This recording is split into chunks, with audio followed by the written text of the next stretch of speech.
პრესკაფეში იურისტის და ფოტომოყვარულის სულხან სალაძის ფოტონამუშევრთა გამოფენა გაიხსნა ბათუმის თემატიკაზე გადაღებული 12 ფოტომან პროექტის ხედვა და ბრკოლების მიღმა ფარგლებში გამოფინა.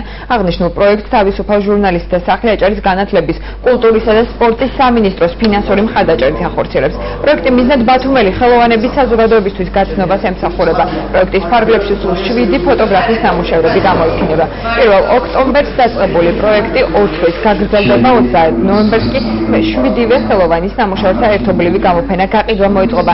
შემოსულ თანხას ისინი სურვილისამებრ ხელმოქმედებაში დახარჯავენ.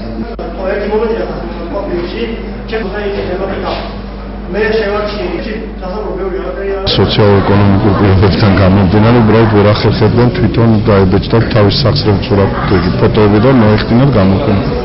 ამიტომ აქედან გამომდინარე, უბრალოდ შევმუშავეთ პროექტი, შევთავაზეთ აჭარის განათლების, კულტურის და სპორტის სამინისტრო, რომელმაც ხარდაჭერა გამოგვიცხადა. 30 ნოემბერს გამოფენა გაყიდვა იქნება, ანუ 12 ფოტო რო იბეჭდება, 2 ფოტოს თვითონ ფოტოგრაფები გაყიდიან თავის ფოტოებს და მე იმ თანხას ხელმოქმედების სახით ნებისმიერ ოჯახს გადასცემენ. ძირითადი ნაწილი ფოტოებისა როგორც წესი არის ბათუმის თემატიკაზე გადაღებული.